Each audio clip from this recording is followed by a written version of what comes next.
नमस्कार, मैं यशपाल हंस करनाल से लिए हुए ज्योतिष की वार्ता। कल मैंने आपको नाड़ी दोष के बारे में काफ़ी कुछ बताने की कोशिश की थी। आशा है वो आपको अच्छा लगा होगा, क्योंकि ये ज्योतिष के सत्य हैं, इनको जानना परम आवश्यक है। जहाँ कुंडली मिलान के समय, पति और पत्नी की कुंडली मिलान के समय नाड़ी दोष को देखना अति अनिवार्य है। दूसरी बात मैं आपको ये बता दूं, अगर हम किसी के साथ बिजनेस करते हैं, व्यापार करते हैं या किसी प्रकार का और कोई संबंध क्रिएट करते हैं, वहाँ भी नाड़ी दोष मिला लेना चाहिए, क्योंकि नाड़ी दोष स्वभाव से संबंधित है। अगर स्वभाव नहीं मिलेंगे तो कारोबार भी नहीं मिलेगा, नहीं चलेगा, कई दिक्कतें आ सकती हैं। ये दूसरी बात मेरी याद रखना। कई चीज़ें ऐसी होती हैं जिन्हें हम खोल के बैठ जाते हैं कि ये छोटा सा नुक्स आया, क्या करें। अच्छे अच्छे रिश्तों को छोड़ देना नहीं। आप देखिए, अगर कोई छोटी सी समस्या है उसे मत लीजिए। अगर कोई गंभीर समस्या है, गंभीर भी मैं नहीं कहूँगा, जो नैतिक मूल्यों पर आधारित है, उसे लीजिएगा। वो आपको लाभ देगी, वही आपको फायदा करेगी। दूसरा मैं आपको ये बताना चाहता हूँ, आज मेरा विषय भी ये रहा। हमारी ग्रंथों के अंदर एक कृपण योग आता है। बहुत समझने वाली बात है ये आप सब जो मुझे सुनते हैं सुन लीजिए। मैं छोटी सी बात ही आज करूँगा, 3-4 मिनट की, क्योंकि मैंने ये देखा है कि छोटा वीडियो आप देखते हैं, अगर उसमें वृत्तांत आ रहा हो तो छोड़ देते हैं बीच में। मैं नहीं चाहता कि छोड़ा जाए, उसको पूरा सुना जाए। एक कृपण योग है, धन ना खर्चना, पड़ा रहे, संभला रहे। और लक्ष्मी की ऐसी वृत्ति है, अगर इसे ना खर्चा जाए तो ये चली जाती है। ये किसी हाथ में बंधना नहीं चाहती, ये चाहती है मेरे को कुछ पार्ट मेरा खर्चा भी जाए। कहा गया है ये कि लक्ष्मी का स्वभाव है वो एक व्यक्ति से दूसरे व्यक्ति पर जाना, एक का जीवन सुखी करना, दूसरे का जीवन सुखी करना उसका स्वभाव है। थोड़ा सा अब आप मेरी बात को समझना, अच्छी तरह समझ लेना कि आदमी कृपण कैसे बनता है, कंजूस कैसे बनता है। कि कुछ भी हो जाए, पैसा नहीं।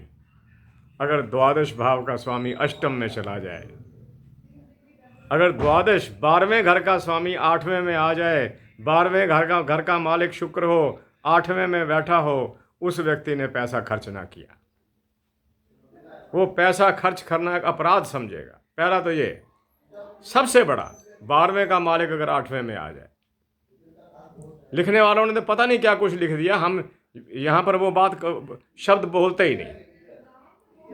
दूसरा उन्होंने क्या कहा, अगर 12वें घर का स्वामी 7वें में हो तो दरमियाना सा कंजूस होगा, मिला जुला कंजूस होगा,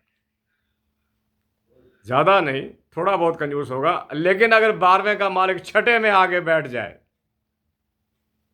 स्थिति खराब कर देगा। ऐसे लोग पेमेंट देने के अंदर बहुत तंग करते हैं। ये शास्त्रों का मत है।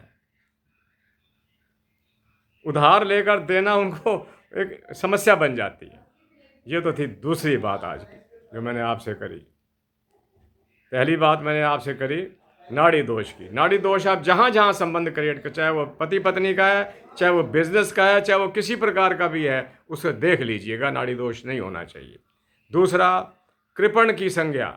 द्वादश का मालिक अगर 8वें में आ जाए, द्वादश का मालिक अगर 7वें में आ जाए, 6ठे में आ जाए, व्यक्ति कृपण होगा ही होगा। अगली बात चलता हूँ, बहुत ज़रूरी है, विवाह से ही संबंधित है। अगर 7वें भाव का स्वामी अष्टम में चला जाए और क्रूर ग्रह हो और स्थिति भी उसकी खराब हो, तो ऐसी शादी करने से पहले कई बार विचार कर लेना। ये मेरा निजी तजर्बा भी है, मैंने इसको भी देखा कई बार। कल मैंने बताया था, 7वें भाव में राहु बैठ जाए, शनि बैठ जाए, या उस पर राहु और शनि की दृष्टि भी साथ में पड़ जाए, तो कोई ना कोई चिंता की बात बन जाती है। 5 मिनट होने को आ गए, मैं वीडियो को और लंबा नहीं करता, अन्यथा आप देखते नहीं। कृपया सब्सक्राइब करते रहिए और मेरी बातों को सुनते रहिए। अगर आपको आनंद आए, हमें प्रमोट भी कीजिए। आप सुखी रहें, आपकी संतानें सुखी रहें। आज रविवार का दिन है, दिन कल्याणकारी हो आपका, आनंद में बीते, घरों में प्रेम की वृद्धि हो। इसी के साथ मैं यशपाल हंस आपको अपनी इष्ट देवी माता सरस्वती के आशीर्वाद देता हुआ कि आपके बच्चे मेधा और प्रज्ञा बुद्धि के स्वामी बने, ज्ञानवान हों, तुली हुई बात करने वाले हों, समाज में उनका अपना एक स्थान हो, और जब वो बड़े हों अच्छे व्यापारी बने या अच्छे कर्मचारी बने। इसी के साथ मैं यशपाल हंस आपसे आज्ञा लेता हूँ। जय जगत, जय भारत, नमस्कार।